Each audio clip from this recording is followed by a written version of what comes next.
Yes, ready at the speed of 80 word per minute. Start. I should like now to make a few observations on the budget. This budget marks a turning point in the history of our country.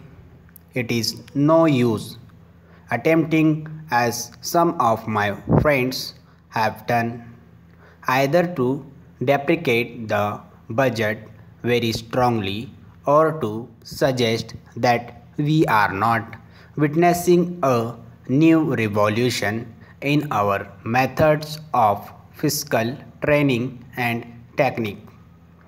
I want it to be quite clearly pointed out to my friends that we are now facing the lean years of Indian finance. Hitherto, we had revenue surpluses, which were a form of public saving and which were meant to be utilized for capital development. Hereafter, this form of revenue surplus would not be available. We have therefore to find out ways and means of implementing our great program of national reconstruction at minimum cost. My point is that the deficit on revenue account would be of the order of about rupees 19 to 20 crores. Here, let me point out that I do not agree with those of my friends in the finance department who have attempted to suggest that rupees 9 or 18 crores which are obtained from Pakistan should be put to the revenue side of the budget. They are to be put on the capital side, but that does not seriously alter the trend of my argument. What I am suggesting is that we would have to be prepared for a deficit of a much higher order even on the revenue side. That itself should make us realize that there are very many problems which we have to face and that we have to undertake ways and means of increasing the resources of our country so that it might be possible for us to have a greater amount of surplus or a greater amount of public saving for the purpose of financing capital development. The finance minister, in the course of his speech, Mr. Deputy Minister, pointed out that the deficits during the past 2 years were of the order of rupees 83 crores.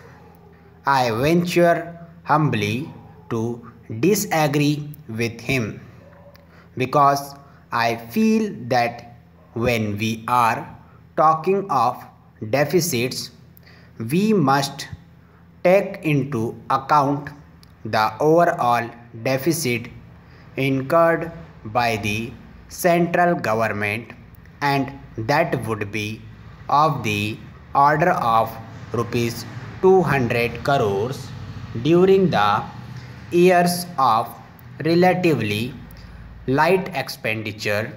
We had shortfall of about rupees 200 crores.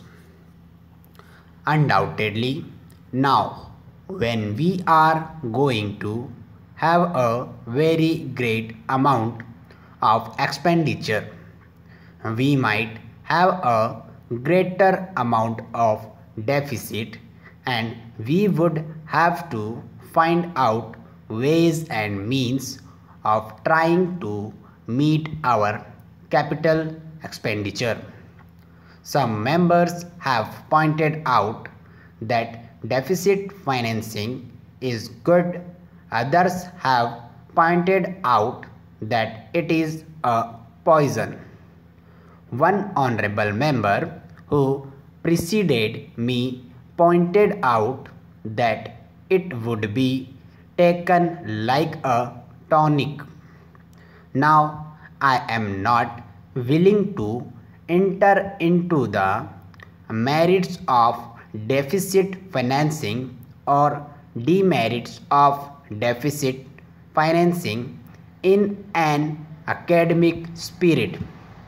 The time has now come when we should face realities. I do suggest that we have to indulge in deficit financing because without indulging deficit financing, it would be possible for us to indulge in capital expenditure on such a large scale. But when we are talking of the scope of deficit financing, I would like to place before the House and the Finance Minister the two great limitations which face us. The first limitation that faces us is the concerning the internal price level. The Honorable the Finance Minister referred to the cost of living. He said that he was going to keep a watch over the cost of living so that it may not shoot up within a short period and make a mess of the plans of capital development. But there is another limitation which has also to be borne in mind, a limitation which has not received as much notice as it should have done in all the discussions that have taken place on deficit financing. That limitation is the external limitation or the limitation which arises on account of our balance of payments position. I think this is as important, Mr. Deputy Speaker, as the internal price level, and I should like to elaborate that particular point a bit more because I feel that a time will shortly arrive when we might have either to reconsider our policy or might even have to leave the sterling club of which we are a member. The second serious limitation is as serious as the first. What would be the consequences of deficit financing on our balance of payments? The Finance Minister, in his budget speech, points out that so far as the balance of payment position is concerned, they have now, whether it is by accident or design, a favorable balance, and they have contributed about rupees 63 crores to the dollar pool during the past 6 months. But the moment we indulge in deficit financing, we have to be prepared for worsening of our balance of payments.